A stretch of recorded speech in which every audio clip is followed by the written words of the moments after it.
అందరికీ నమస్కారం. నేను మీ దుక్క బాలరాజు, పాతపట్నం నియోజకవర్గం.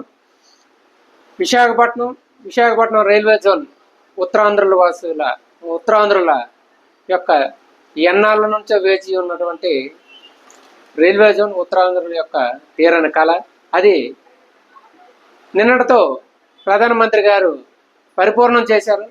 ప్రత్యేకంగా శ్రీ పిఎం నరేంద్ర మోదీ గారికి, అలాగే ఆంధ్రప్రదేశ్ రాష్ట్ర ముఖ్యమంత్రి గౌరవశ్రీ చంద్రబాబు నాయుడు గారికి, అలాగే ఆంధ్రప్రదేశ్ రాష్ట్ర ఉప ముఖ్యమంత్రి జనసేన అధినేత శ్రీ కళ్యాణ్ గారికి ప్రత్యేకమైన ధన్యవాదాలు, నమస్కారాలు తెలియజేసుకుంటూ ఒక ఉత్తరాంధ్ర జన సైనికుడిగా విశాఖపట్నం రైల్వే జోన్తో ఉత్తరాంధ్ర అభివృద్ధి పరుగులు మరింత పెట్టాలి.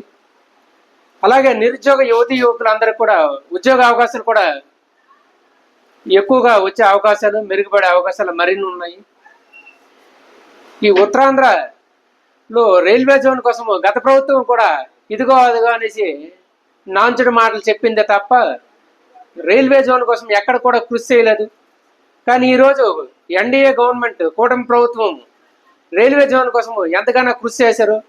ప్రత్యేకంగా మా జనసేన పార్టీ నాయకులు కళ్యాణ్ గారు కూడా గతంలో ఢిల్లీ పర్యటనలు చేసి ప్రతిసారి కూడా రైల్వే మంత్రి వారి దగ్గర, పిఎం నరేంద్ర మోడీ గారి దగ్గర కూడా ఈ విషయాన్ని ప్రస్తావించడం, దానికి తోడు మన ముఖ్యమంత్రి చంద్రబాబు నాయుడు గారు కూడా పలుమార్లు దీని మీద ప్రస్తావించడం చాలా సంతోషకరం.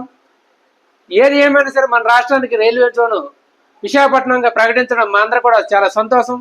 మరొకసారి ఆంధ్రప్రదేశ్ కూటమి ప్రభుత్వానికి, ప్రధానమంత్రి మోదీ గారికి ప్రత్యేకమైన ధన్యవాదాలు తెలియజేసుకుంటున్నా. జై హింద్, జై జనసేన.